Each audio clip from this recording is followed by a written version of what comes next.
Hey everybody, this is Marstead with my post-playthrough review of Dead Space 1. We're going to kick things off here with my overall recommendation of who I think should play Dead Space 1, and we're talking just about the first game here. There's quite a bit of a tonal shift and focus change from Dead Space 1 into the sequel, Dead Space 2 and Dead Space 3. So just talking about the first game, I think that anyone who's into horror and anyone who's into action horror can get some enjoyment out of this game. Even if you're not a big horror fan, if you're generally turned off by that sort of thing, I think that it would be incorrect to append the word survival to this game, because it's not really a survival horror game. I think I said that on stream several times, but Dead Space is to the survival horror genre as the movie Aliens is to the movie Alien. It's much more action focused. There are frightening elements, there are jump scares here and there, but it's more of an action game at the end of the day than it is a horror game. So I'd say if you're a fan of fast-paced third-person action shooters, and if you like science fiction settings and space exploration, even if you're not a big fan of horror, you should probably check out Dead Space. It's worth your time. So getting into the description, what is Dead Space all about? Just to kind of keep it brief and spoiler-free, you play as Isaac Clarke, who is an engineer, which is a really interesting profession for the main character. A lot of space fiction stars commandos and space marines and military badasses, not engineers and other civilian type jobs. So it's really cool to be playing an engineer, and I think that the game, at least the first game, takes advantage of that in both its storytelling approach and its game mechanics, which we'll talk about a little bit later. You board a ship and really bad shit starts to happen that involves these sort of alien zombies. Zombie aliens, I don't know what direction you call that. They're called necromorphs. And the trick with necromorphs is that you can't defeat them by taking off their head. Their body continues to live even after you decapitate them. So unlike virtually every other work of zombie fiction and virtually every other shooter, you're not trying to just do as much damage as you can to them by getting as many shots as possible, or you're not trying to land headshots with the hope of knocking them down. The only way to stop the necromorphs is to dismember them, which is just a really cool concept, and it plays really well into the main character as an engineer theme.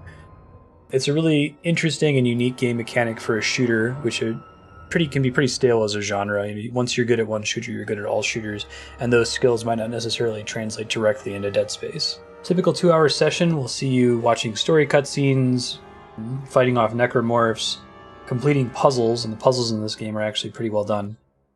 Going on spacewalks in the titular Dead Space where you hear nothing. That's, I think, one of the best parts of the whole game is when you're outside and you can't hear the necromorphs anymore. They cut the game's soundtrack as well, so you aren't getting the audio cues for when these things are coming after you. You'll fight a number of interesting bosses, many of which have unique mechanics, and you'll explore the Ishimura, the ship upon which you're stranded, learning more about the necromorphs and the backstory of this universe.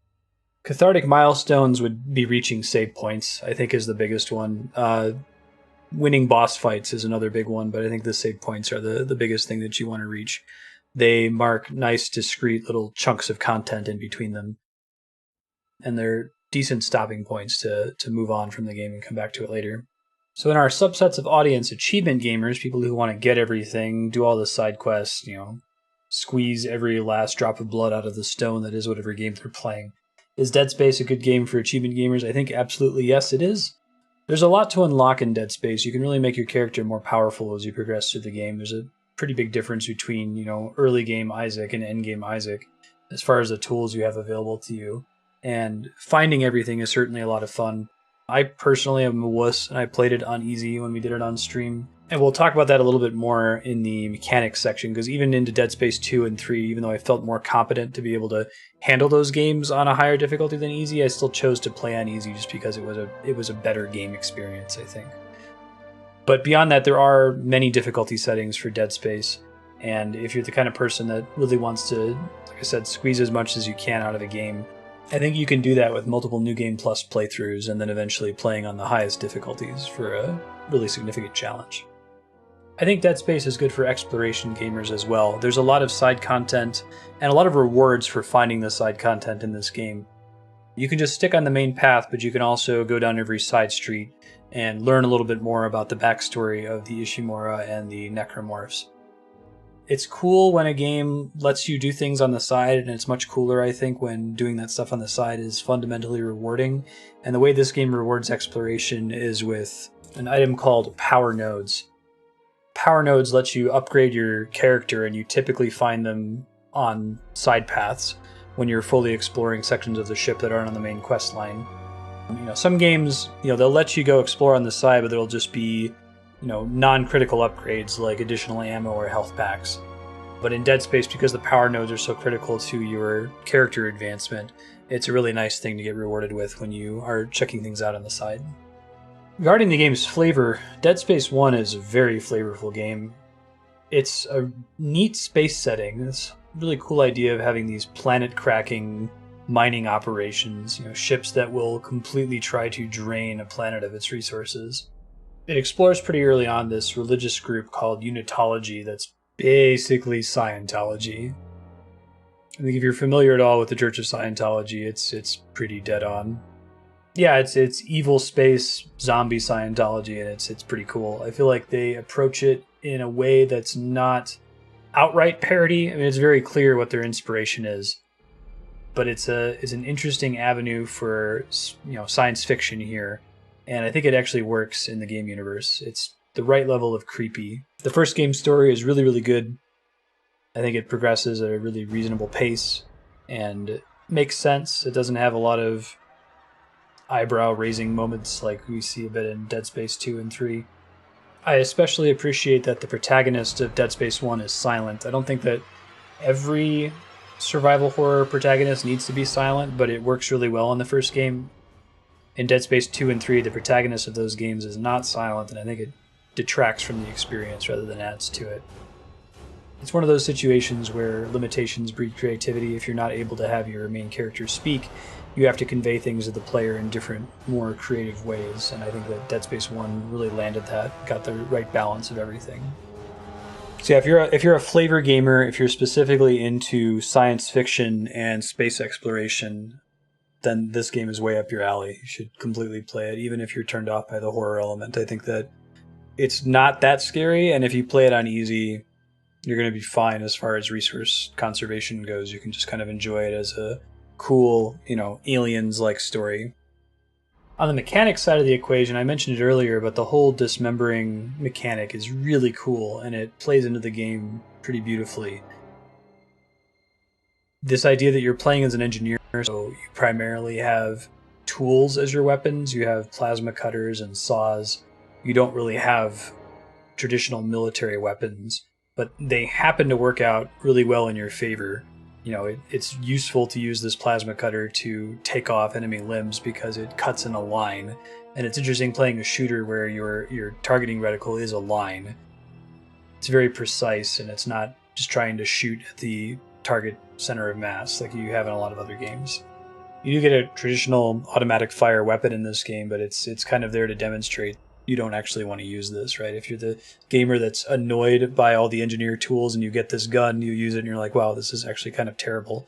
I should go back to using the tools, which is a great experience, I think. The core combat mechanics are a lot of fun. It's really enjoyable to have to approach encounters differently by having to focus on dismembering. And I think that the mechanics and the puzzles are well calibrated as well. I played this game on a gamepad. It's on PC and you can do it with a mouse and keyboard, but I think it worked just fine with a gamepad. Here we kind of have a transition spillover into the style polish section, because while we will say that yes, Dead Space is absolutely a game for mechanics gamers, especially people that are into precise shooters, it also does a really good job of using its mechanics in a way that is very polished and stylish and unique to the universe. Although unique when Dead Space 1 came out, since then this game has kind of been the poster child for the HUD-less experience. It wasn't the first game to do it, obviously, but I think it was definitely a landmark game. Everything you need to know about your character, your ammo, your current health, all of those things are conveyed entirely in-universe. You have a tool that you bring up that shows your inventory, but it's an actual in-game hologram that's projected from your character, and it doesn't pause the game. When you bring it up, things are still attacking you. And it feels a lot cooler when it's coming out of your character. Dark Souls also doesn't pause gameplay when you're messing around in your inventory, but here it's all internal to the universe. There is no UI that you're navigating through. That's a really cool idea. Your health is listed on Isaac's back. His spine has different colors and segments to his spine that light up based on how full on health he is. And the number of shots remaining, whatever gun you're using or whatever weapon you're using, is displayed immediately above the gun with a holographic display. So it's something that not every setting could use, because it all fits into the whole sci-fi theme that you can have these holograms that are literally projecting out of your character's body. But it works really, really well, and I think that it's one of those important features that we've seen in games since then. Another really cool idea that I love about Dead Space is it has a objective path indicator. You press a certain button and your in-game holographic display places a line on the ground that then draws a path to where you're supposed to go to progress the main plot. And this gets expanded a little bit in the later games, where it will also direct you to things like shops and save points. But it's generally just a really cool idea. I mean, it definitely makes Dead Space more of an action game than a horror game. I think getting lost is a big part of what makes horror games scary. And the fact that it's basically impossible to get lost because the subjective marker will always take you the right way might detract from that a little bit. But it just feels it's a really, really nice quality of life feature, and it's that style polish that it's something that's integrated in universe. It's something that your projector does. It's not something on a mini map that says, hey, this is where you have to go. It's something that you have to manually activate that, requires in-game time, that if you're trying to turn this on while a necromorph is chasing you, you're going to have a bad time, right? Overall, though, the game feels really polished, just in every possible aspect. I think my favorite, and this is a style thing, I mentioned earlier, whenever you go outside the ship in these extravehicular activity spacewalking missions, the game sound just completely cuts out. It's dead quiet, and it's great. Like, these are the best parts of the whole game, when there's no audio cues anymore. We'll talk about it a little bit in the opportunities for improvement section, but in the main game, anytime there's a necromorph, there's an immediate loud, audio cue that lets you know that you're in danger, and that's a great quality of life feature in a lot of shooters. Like BioShock Infinite does the same thing. There's dynamic audio that changes based on whether or not you're currently in combat. But it's a lot creepier, and it feels more like a horror game when you're out there in the dead space. And necromorphs just kind of show up, and there's no fanfare that comes with them. I think that's the thing that Dead Space did that I haven't really seen in another game. That and the dismemberment mechanic are both pretty cool, unique, stylish ideas. So style, polished gamers, absolutely, you should play Dead Space if that's what you look for in games. Bringing us then to the last category here, hype. I think that people are reasonably excited about Dead Space. I mean, it's a horror game, and people tend to like to talk about and watch other people play horror games in general, simply because you consume them in a much more extreme fashion than most other genres.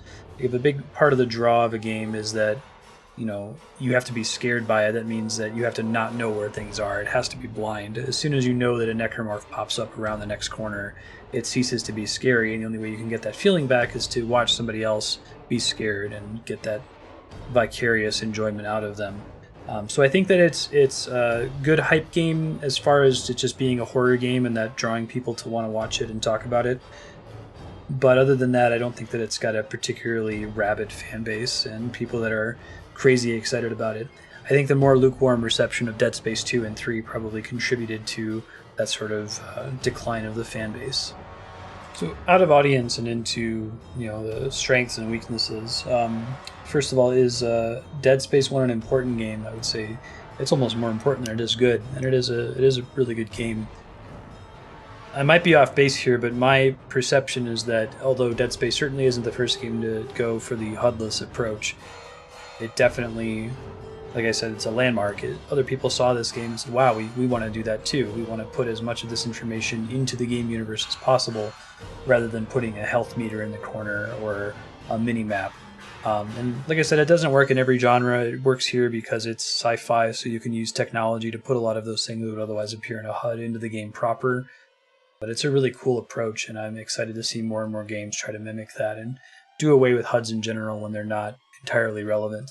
You think about it, most of the time you don't need to see that information, and games that go out of their way to fill the game with HUD, like the worst case scenario is probably World of Warcraft. If you're playing World of Warcraft with a bunch of add-ons, you almost have more HUD than you have video game. And I think that they start to design around that expectation in games. When you're knowing that the player is going to get to see the whole game world all the time, I think you can be a lot more open with your level design and a lot more detailed with what you can expect them to notice in their peripheral vision. To its overall strengths, I think that just the whole dismemberment mechanic is really great, and it kind of turns the genre on its head. The zombie genre is pretty stale at this point, and most shooters, I think, tend to trend stale. So it's really cool that it's trying something new and using something traditional, humanoid-shaped enemies that you have to fight, but making it so that you don't just have to go for the center of mass or the headshots to be able to win. Beyond the combat, I just really like the story and pacing of the game, its representation, its polish. We won't repeat everything we just said in the audience section, but it's a good game. You should totally play it. But in the opportunities section, I've got quite a bit to talk about here.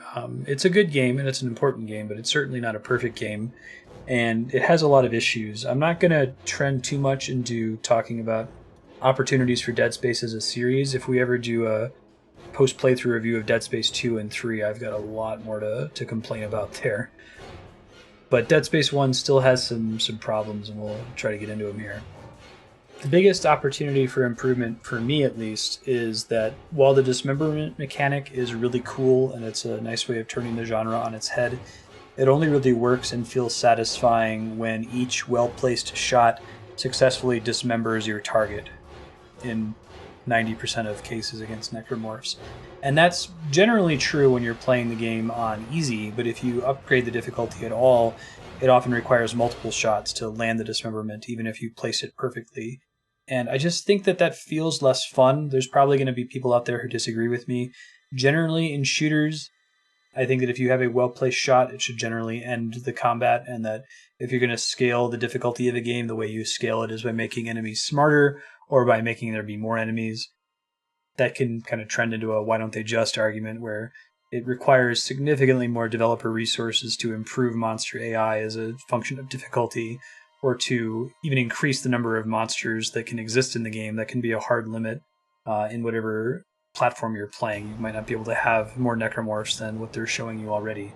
But still, I think that increasing health and increasing resistance to damage generally isn't an interesting way to make a game more difficult.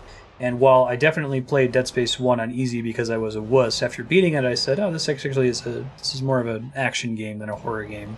I'm not scared anymore. I'll play Dead Space 2 on normal. And it was the same thing. I ended up downgrading it to easy because things took way too many shots to kill and it stopped being as fun for me.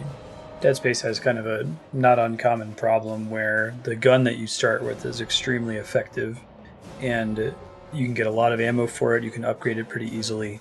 And once you start investing upgrades into one gun, you don't really want to upgrade additional guns that you unlock later, even if they're really cool in principle. So I ended up playing through all 3 Dead Space games using the basic plasma cutter tool that you start with, and basically never using any of the other tools except for some niche corner case scenarios like using flamethrowers against little bug enemies. I thought that was kind of unfortunate. It was cool that there were different sorts of weapons you can use with different shapes. Changing weapons based on shape rather than fire speed or accuracy or range was a really cool idea, but I think it just, and maybe this is the consequence of me playing it on easy, it felt like it was correct to stick to one weapon, especially since every weapon uses different ammo sources and you're very limited in your inventory of what you can carry with you. I would rather have one gun that I'm pretty sure will always work on everything that I can carry a ton of ammo for than split that into 3 or 4 guns that I might start running out of ammo for one of them. In this case, reliability always wins, and as it still is sort of a horror game, even if it's more of an action game. And I think that optimization is going to force most players to just stick with a single gun instead of experimenting, which would be more fun. Speaking of inventory management, in general, it's not very exciting or interesting in the first Dead Space, and I think a lot of that has to do with the way you can go back to a shop and a base and deposit all of your items. It feels like limiting your inventory this is a horror game, so you have to have a limited inventory or it won't be fun decision from early on, and maybe as the game progressed and evolved during development, it became more and more of an action game. The problem here, and this is something I'll say a lot in the future and have said a lot on stream, if something is trivial for the player to do but annoying, it should just be made automatic. So in the case of Dead Space, after virtually any battle in the game, you can always backtrack to the nearest shop and deposit all of your excess goods. There aren't going to be extra necromorphs that spawn on your way back. Areas you've already visited are generally safe. There's a couple story-based exceptions, but if you're not being forced by the story to backtrack, if you turn around, nothing is going to be different. So it's really just, are you interested in taking the time to walk back to the nearest save point or shop and deposit some of your goods so you can pick up this new loot? If the answer is yes, you're willing to waste your time doing that, then you can do it trivially. And to that end, if it's going to be that simple, maybe you need to have it so that there's only a limited inventory when you're in danger, or that just get rid of the limited inventory altogether and let you carry everything and try to calibrate the game's difficulty around that. I think that's the only problem. I mean, they could also improve it by having a limited inventory, but then making it difficult or dangerous to backtrack. You have to then ask the question, risk reward, hey, I could go back and deposit my stuff, but it's possible I'll spend even more of my resources fighting newly spawned necromorphs on my way back. Maybe it's not worth it. Maybe I should just keep pushing forward and drop some stuff if that's what they truly want you to do. I have a few other comments in the area of opportunities, and they're not story spoilers, but it's the kind of thing that once I discovered these things in the game, it made the game less fun, so I will save them for the spoilers section. If you don't want to know any spoilers for Dead Space, including mechanical spoilers, now's your chance to bow out.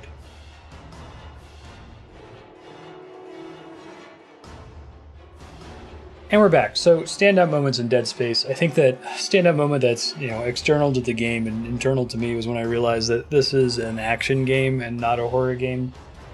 I had played Silent Hill 2 previously on stream blind, and that was a miserable experience for me. I was 100% immersed in it, and it freaked me out, and I dreaded playing it every time it was on the schedule. And there was a running joke when Dead Space was on my voting spreadsheet where whenever I would mention the game or mention horror games in general, several people in chat would vote for it and increase my anxiety about playing it. So everything leading up to actually playing Dead Space, I was really worried about starting it and that it was going to freak me out really bad. But an hour or so into it, I was like, oh wait, no, I can gamify this. And it stopped being a problem. I was just watching some VODs to kind of prepare for this review. And there's parts where there's necromorphs everywhere. They're chasing me. And I'm like, oh, look, that's kind of cool. I got another power node. Neat. So it had completely worn off any sort of horror effect within the first few hours. You could say that that's a downside for the game. It was nice for me to be able to enjoy it. It was kind of cool to come into it with that uncertainty.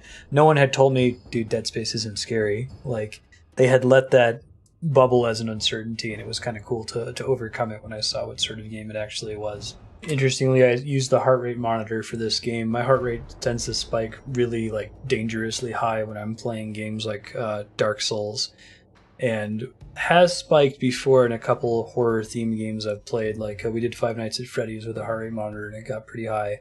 But the highest it ever got in Dead Space, I think, was when I was visiting a shop, and the reason it spiked during shop sequences is because I was getting anxious about optimization and how best to spend my money on objects. Shops got my heart rate running, but the necromorphs really didn't. As far as actual in-game story events, finding out the whole situation with Isaac's girlfriend being an elaborate hallucination conducted by the marker was a really cool idea. You kind of start to pick up on it right when it's officially revealed to you. And I think that Dead Space 2 and 3 try to explore that idea a little bit more, but that would have been a really cool avenue if Dead Space after the first game was about Isaac being insane and less about, no, there's just these necromorphs and he just happens to be pretty good at dealing with them. Bringing Isaac back in the later games kind of has the Jurassic Park problem where, really, are we really going back to the dinosaur island again? What's your stupid excuse for this poor guy to get involved with this for the second and third time? It kind of strains credibility. And they started to hit on this cool idea of hallucinations and is this even real, this indoctrination feel towards the end of the first game. It's explored a little bit in the second game, but I wish they would have covered it more even in Dead Space 1. Every spacewalking scene was a standout moment for me. I think that when I reflect fondly back on Dead Space, I remember those sequences because they're actually pretty scary, and I haven't seen a lot of other games explore that whole space is silent idea, other than this obscure TurboGrafx game called Silent Debuggers. Maybe we'll play that on stream someday, but it's similar. It's a science fiction space game where there's no music and there's no sound effects, but there's giant space bugs, and it's terrifying. That's a pretty big gap, though, from TurboGrafx 16 to the Xbox 360 era, that we haven't really seen that idea explored, even though it seems so ripe for plundering for a horror game, So hopefully we'll see more of that, and I hope that Dead Space hasn't made it so that that's a cliche now, that if someone wanted to make a science fiction horror game, that if they had a sequence where there was no sound, that they're just ripping off Dead Space. No, I think that's something that we should use. It's as compelling of a horror trope as, descending down the stairs into a basement or hearing a door creak behind you or something like that. It's elemental, it's not cliche. As far as other issues in the spoiler territory, we'll start with some of the mechanical ones I hinted at earlier.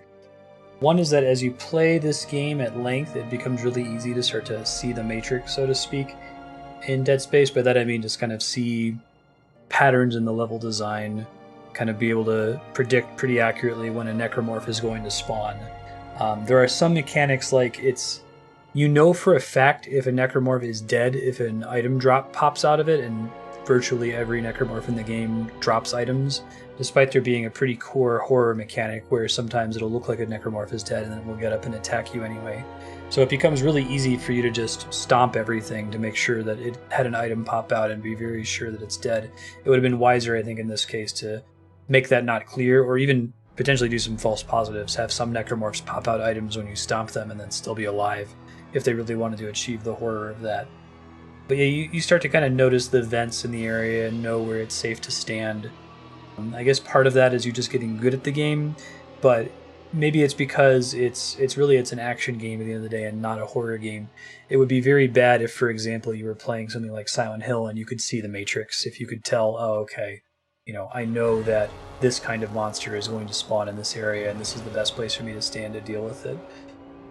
Some effort on the part of the development team to obfuscate that more, or at least create a pattern and then intentionally subvert it, I think that's the right solution to an action game. You don't want to punish players in an action game for figuring your game out and getting good at it. That's definitely something that you want to do. But I think if your development team realizes that you're creating a pattern and delivering on that pattern over and over, it's almost your duty in a horror game to fuck with the player and do the opposite every now and then. Like I said, have an enemy that drops an item not actually be dead, instead of that having that always be the case, that if they drop an item, you can be sure they're dead. I mentioned this earlier, but just to reiterate, knowing for certain that it's always safe to backtrack to the nearest save point and to the nearest shop makes it so that effectively you can save wherever you want and whenever you want, and you have an effectively unlimited inventory provided that you're patient enough to backtrack.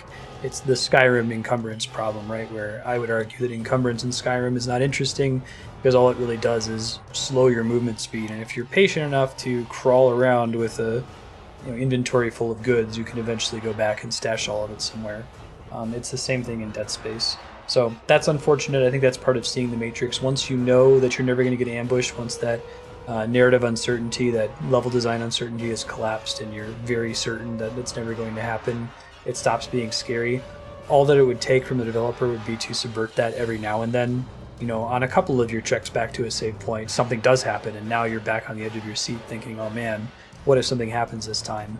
But it's the fact that 0% of the time are you in danger that removes any sort of tension or fear from those backtracking exercises. And lastly, I think that this game, this is a Marstead, this is a Dylan complaint, and probably isn't something that everyone will agree with me on. But I would have preferred if this game were even lonelier than it already is, and this actually gets worse in the Dead Space 2 and 3, where the protagonist is able to talk and there's more and more NPC characters that you're interacting with. I think the closer this game feels to a Metroid-like title where you're completely by yourself and you're not really talking to other people. You might be reading logs that were written by people in the past, but you're not directly interacting with other humans, the better it works. And I think that's why we see a big difference between the horror and the suspense and the thrill factor of a story like Alien versus a story like Aliens. Alien is pretty much Sigourney Weaver by herself in the good part of the movie, and that's really scary. And the parts of Dead Space where you don't feel like you're in contact with anyone are the best parts by far. So it's a shame that the series as a whole went in the opposite direction and started to say, no, let's add more relationship, let's add more characters, let's add more human stuff. It would have worked better if they tried to convey all of that as non-verbally as possible and tried to keep things in audio logs and text logs, and even then try to tone down those whenever possible. Just kind of put you in a situation where you don't know anything and you're just kind of have to piece it together from what you see around you. I think I would have enjoyed the game a lot better. Especially towards the end, it tends to want to explain itself a lot more and say, oh, this is what the necromorphs actually are, and this is how the marker works. And it would just be so much better. I can envision a fan cut of, a Marstead cut of Dead Space 1, where it explains nothing to you. There's no codex entries. There are no other NPCs. You're on this ship for no reason. Maybe you just woke up there. Maybe there's some things scrawled on the walls that you might start questioning. But, it still has those wall scrawlings, right? Like you see the teachings of the Church of Unitology scrawled on the walls in places. And the problem is that, their platitudes get explained and fleshed out in later lore books that you open up.